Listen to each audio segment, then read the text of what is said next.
안녕하세요. 네, 오늘은 동작 설명도 중요하지만 필라테스에 대한 저의 생각과 의견 중에 원리적인 부분에서의 포인트 되는 부분을 좀 나누고자 영상을 찍게 되었어요.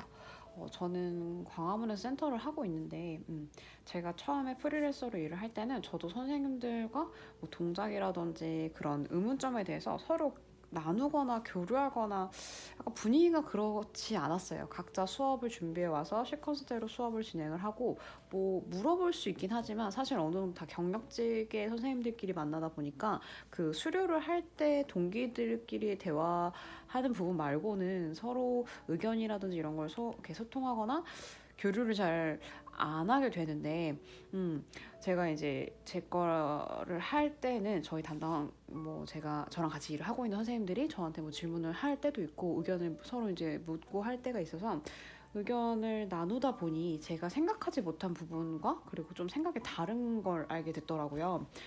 예를 들면은 체험이라는 걸 저희는 하죠. 체험 수업에 오면 필라테스에 대한 원리나 뭐 호흡이라든지 골반의 정렬이라든지 이런 부분들을 설명을 해드리는데 회원분들께 사실 이게 저희가 생각하기엔 필라테스 매우 중요한 부분이라 처음에 이제 찝어드리고 수업이 진행이 되죠. 물론 여러 가지 동작을 통해서 그 기구에 대한 사용법이나 기구를 체험하게끔 하는 동작들로서 시퀀스를 짤 수도 있지만 만약에 기본 원리에 대해서 조금 더 순차적으로 그리고 필라테스의 그런 개념적인 거를 좀 더 기본적으로 알려드리며 수업을 진행하는 그런 분들은 제가 봤을 때는 뭐 스타시나 밸런스 바디나 이런 출신들의 선생님들은 조금 그러신 것 같고요.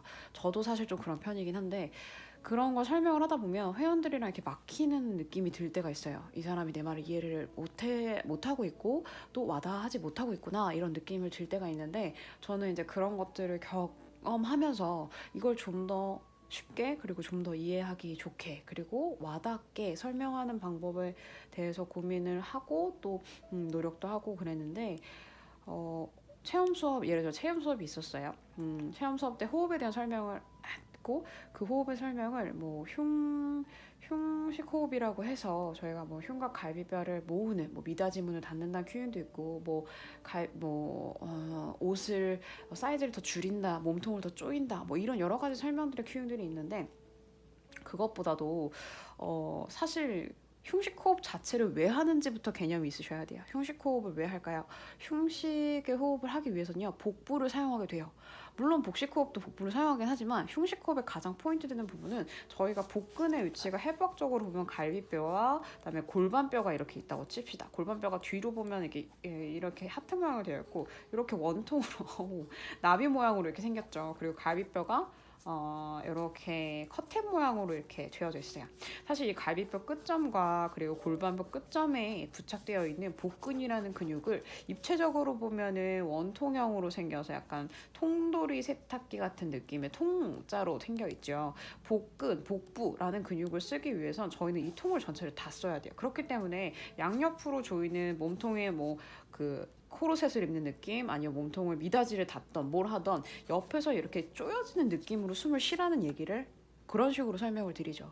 근데 복부 자체를요, 앞복부, 우리가 쉽게 어렸을 때나 혹시 접할 수 있는 일반 사람들, 운동을 하지 않고 일반 뭐 체력장애 이런 걸 통해서 접할 수 있는 복부의 운동은 윗몸 일으키기 정도일 거예요. 그걸 굳이 따지면 우리가 동작 중에서는 롤업이 있고 뭐 이런 게 있겠죠. 근데 사실 그거랑 조금 또 다른 부분은 척추에 분전을 하면서 하는 거를 또 좀 더 포인트로 두면서 설명을 드려야 되는데 그냥 복부만 쓰게 되면 이제 앞복부 사용을 하게 되고 옆에도 뭐 운동을 좀 하셨던 분은 쓰실 줄 알죠. 외복사근, 내복사근을 사용하실 줄 아는데 뭐 비트는 동작이라든지 옆으로 찔러주는 동작을 하게 되면 아무래도 수축성에 의해서 근육이 사용이 돼요. 근데 이 전체를 다 쓰는 걸 개념적으로 알기 위해서는요. 몸통에 대한 개념이 있으셔야 돼요. 근데 이게 되는 사람이라면 이미 코어가 잡혀 있는 거고 코어가 잡혀 있는 사람은 체험을 통해서 필라테스를 하는 경우는 거의 없어요. 거의 코어라는 걸 모르고 인지력이 없는 분들이 오시기 때문에 이런 큐잉의 설명은 와닿기가 힘들어요. 물론 이해할 수도 있어요. 여자분들 이제 코르셋이라는 걸 착용을 했을 수도 있고 그게 무슨 느낌인지는 아니까 뭐 뒤에서 쫙 쪼매는 그런 느낌으로 몸통이 작아지는 느낌은 알 수 있는데 남자분들은 이걸 어떻게 설명할 거예요? 와닿기가 힘들죠. 그래서 이런 분들에게 저는 설명을 좀 다르게 드려요. 스탑에서는 제가 처음 그 영상에서도 그 5가지 원리에 대해서 뭐 호흡, 골반, 그 다음에 갈비뼈, 그 다음에 날개뼈, 그 다음에 목, 그 경추의 정렬 이렇게 5가지를 설명하는 부분을 첫 동영상에 말씀을 드렸는데 거기서 포함되는 부분 중에 하나로 호흡을 저는 설명을 할 때요. 누웠을 때 우리가 그 수파인 자세로 누웠을 때 무릎을 세워놓고 골반을 수평하게 두는 걸 말씀을 드리죠. 사실 누운 상태에서 모든 걸 설명할 수 있어야 돼요. 사실상 스파이든 프론이든 뭐 사이드라인이든 스탠딩이든 닐링이든 어떠한 동작에서도 정렬을 인지하는 건요 가장 쉬운 건 사실 슈파인이에요. 슈파인에서 할 때 골반의 정렬을 여기서 뭐 기울기를 말씀드릴 수도 있고요.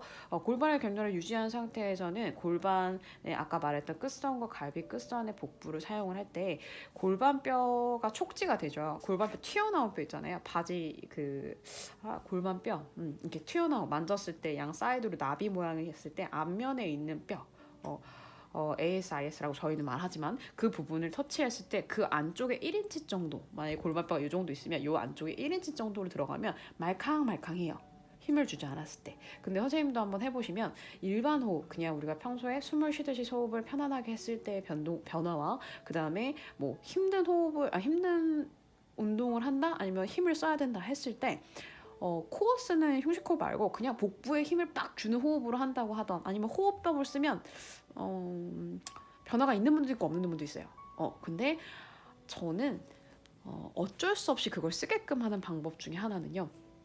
복압을 상승시키면서 그거를 탄탄하게 만드는 개념인데 그 드라이 아이스가 연기를 뿜으면서 이렇게 싹 깔리는 느낌이라든지 그런 느낌을 제가 만약에 입으로 뭔가 태어로 표현을 하면 뭔가 이 태를 뭐 소리 나는 식으로 표현을 하면 막 이렇게 깔리겠죠. 뭔가 귀신의 치맛자락이 지나가는 것처럼 스 느낌을 가면 그 입모양 혹은 우리 모래 털 때 그 바람에 엄청 센 총 모양으로 생긴 그 바람 터는 그걸 뭐라고 하지 모르겠는데 그 청소기 같이 생긴 거 그런 게 있어요. 그거를 바람을 키면 막 하면서 바람을 다 이렇게 헤쳐나가시고 낙엽을 정리할 때도 사용을 하고 뭐 모래를 털 때라든지 아니면 실내 청소를 할 때도 사용을 하시는데 그런 청소기의 소리가 사운드를 끄고의 개념이 아니죠. 사운드가 아니라 사실 바람의 세기의 소리가 그렇게 들리는 거예요. 그런 소리를 흡사하게 입에서 그렇게 바람을 세게 뱉어보라고 설명을 드려요. 일단 촉지를 아까 말했던 분은 하는 이유는 복부의 움직임의 변화를 인지시키기 위함이에요. 당신이 호흡을 그냥 할 때와 그냥 마시고 내쉬는 호흡과 그리고 그런 호흡법에 방금 제가 말씀드렸던 그런 스라는 발음을 통한 복압을 높여서 그렇게 복부를 사용하게끔 한 호흡은 다르다는 걸 인지시켜 드리는 거예요. 처음에 그냥 이렇게 설명을 해요. 굳이 갈비뼈고 뭐 골반 뭐 갈비뼈를 뭐 조이든 뭐 미닫이를 닫든 미닫이뿐만 아니라 너무 많죠. 코르셋을 입든 뭐 아니면 아코디언 연주하든 뭐 여러 가지 그런 큐잉보다 가장 와닿기 쉬운 거 그냥 어쩔 수 없이 쓰게끔 하는 거예요.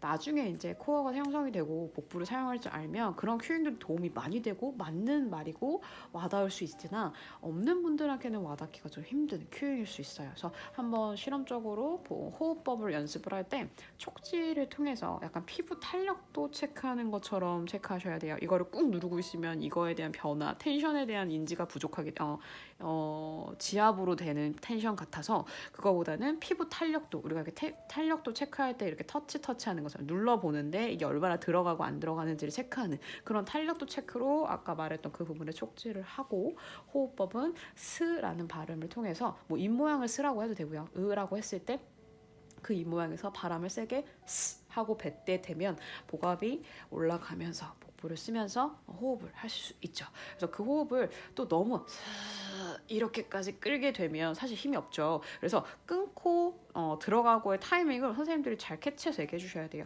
그냥 무턱대고 계속 길게 끄는 분들이 있어요. 막 그냥 이건 의미가 없어요. 세기를 내라는 거지 소리를 따라하는 게 아니기 때문에 소리만 따라하는 건지 정말 바람을 뱉어내서 그 소리가 나는 건지는 선생님들이 인지를 해주시고 말씀을 해주셔야 되는 부분이지만 그런 방법을 통해서도 호흡법을 인지시킬 수 있다라는 것도 말씀드리고 싶었고 또 하나 더 코어가 우리가 뭐 내발기에서 다리를 뭐 따로따로 뭐 오른팔 왼다리 뭐 이런 식으로 들었을 때 스위밍 자세라든지 이런 거 뭐 프랩에서 하는 동작 중에 그렇게 비대칭을 줬을 때 흔들림 흔들림이 있을 때가 있어요. 혹은 라운드백이나 스트랩백으로 뒤로 기울었을 때 몸의 흔들림, 이 흔들림이 왜 있을까요? 이거를 힘들어서라고 생각하는 분들, 근데 그게 왜 힘드냐면, 저희는 코어를 알죠. 보통 선생님들은 연습 시간도 많지만 코어 인지력도 있는 분들이 사실 강사업을 하시고 또 설명을 할 수 있고 가르침이라는 걸 할 수 있다고 저는 생각을 하는데, 코어 인지를 아는 사람은요, 이 떨림 자체를 잡기 위해서 힘을 써요. 어디 힘을? 코어 힘을. 근데 코어가 있어야 힘을 쓰죠. 없는 사람은요, 그냥 떨리기만 해요. 이 떨림은요, 힘이 드는 게 아니라, 떨린다는 건 코어가 없다라는 거와 같은 의미예요. 코어가 없다고 해서 그게 힘든가요? 안 힘들 수도 있어요. 무게를 턱 하고 실어버리면 힘들 수 있지만, 질량을 빼는 거라고 하죠. 질량을 빼는 거는 또 이것도 중요한데, 코어를 컨트롤하기 위해서는요, 좀 경지에 오르고 몸에 대한 인지력이 높아지시면 가장 첫 번째로 하는 습성 같은 동작이 사지의 힘을 빼고 질량을 빼는 거예요. 힘만 빼면 또 안 돼요. 힘을 빼면 술이 취한 사람이 몸을 기댈 때 힘을 빼서 그렇게 무겁죠. 무거워요. 사지가 무거우면 중심은 틀어져요. 그러면 코어의 힘은 더 풀려요. 그게 아니라 힘도 빼지만 질량도 빼야 돼요. 질량을 어떻게 빼냐? 약간 티슈가 붕붕 뜨는 느낌. 혹은 내가 약간 공중부양하는 느낌. 혹은 일상생활에서는 내가 만약에 800개를 누군가한테 베는데 머리를 툭 하고 놓는 건 술이 취했을 때나 잠을 잘 때나 그렇게 하는 거고, 되게 분위기가 좋을 때 머리를 기댈 때 그렇게 무게를 다 실나요? 안 실죠. 그렇다고 되지 않나요? 되지 않는 건 아니에요. 기대고는 있지만 질량을 빼고 힘을 빼는 거죠. 그런 느낌으로써 팔다리 사지를 컨트롤하는 거예요.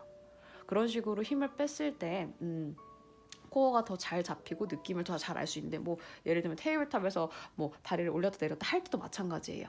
테이블탑 유지하면서 내릴 때도 이때 사지의 무게가 들어가면 툭 하고 떨어져 버리겠죠. 그걸 안 하기 위해서 어떻게 해요? 다리에 힘을 빼면서, 그리고 질량을 빼면서 내려갈 때 코어의 인지력이 더 상승되고, 그 수축성을 통해서 다리를 끌어오면서 다리를 가지고 오게 되죠.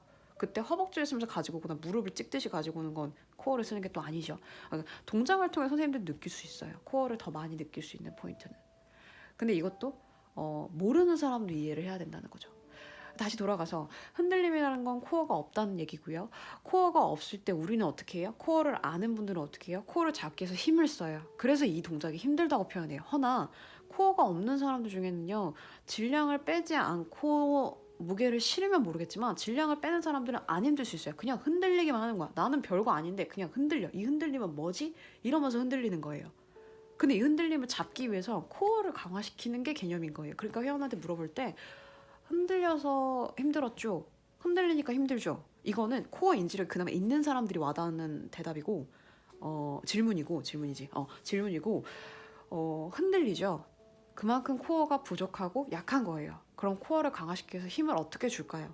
각도의 변동 혹은 힘의 강화를 통해서 이게 필요성에 대해서 그런 식으로 접근을 해서 질문을 하고 설득이죠. 왜냐하면 저의 말을, 강사님들의 말을 와닿고 이해해야 회원도 따라올 수 있어요. 뭐 개 중에는 동작을 그냥 따라하거나 뭐 아니면은 그냥 정말 카운트를 해달라는 식으로 필라테스랑 운동을 접하시는 분들도 계시지만,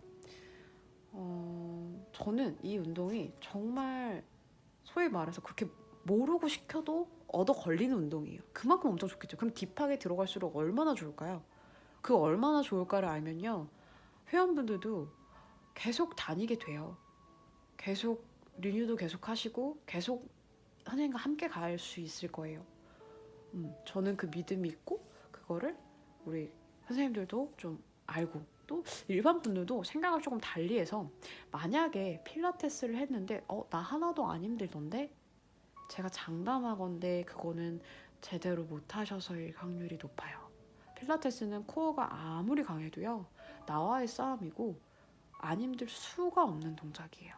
너무 힘들지만 거기서의 떨림과 거기서의 뭐 지구력과 이런 게 얼마나 개인적인 차이가 있냐는 거지, 한 동작 한 동작이 절대 쉬울 수는 없어요. 쉽다면 분명히 다른 부분을 사용해서, 뭐 사지의 힘이라든지 팔의 힘이라든지 이런 걸 통해서 하고 계시는 걸 거예요. 이 말을 정말 꼭 해드리고 싶었고, 오늘은 사실 동작 설명보다 그런 포인트 되는 부분들, 이런 질문들이 저는 사실 아까도 말했다시피 제가 강사할 때 몰랐어요. 저는 이렇게 분석하고 이렇게 접근하고 이렇게 생각을 하고 있었는데, 일반 강사님들과의 소통을 뭐 그렇게 남들이 생각하는 기초적인 부분을 얘기하진 않으니까 더 난이도 있는 뭐 동작의 그런 다양성이나 이런 걸 더 말을 서로 나누지, 뭐 기본적인 부분에 대해서 설명을 서로 묻거나 하진 않죠. 완전 배울 때 아니고서는. 그래서 조금 이거 좀 중요한 건데, 좀 진짜 모르는 사람과 강사님과의 이 갭을 줄이기 위해서는 공감이 엄청 필요합니다. 저는 그렇게 생각해요. 그래서 잘못된 동작도 좀 해보시고요. 다리의 위치도 변동해 보시고요. 그래서 이 동작이 왜 이렇게 해야 되고, 잘못했을 때 어디가 불편하고, 이런 걸 선생님들이 알고 있어야 돼요. 완벽한 동작을 아는 건 교과서 외우기밖에 안 돼요. 그런 문제가 변형돼서 나오면 그 답을 맞출 순 없겠죠. 그런 걸 생각했을 때 원리를 좀 더 고민하고 생각하는 걸 하셨으면 싶고, 뭐 저도 완벽하진 않지만 저도 계속 배우고 공부하고 분석하고 하고 있지만, 다른 분들도 그런 생각을 좀 전환해서 이 필라테스라는 운동을 많은 사람들한테 좀 알려주고 가이드 해주셨으면 싶습니다. 네, 다음 영상 때는 동작이랑 이런 설명도 더 추가해서 하도록 할게요.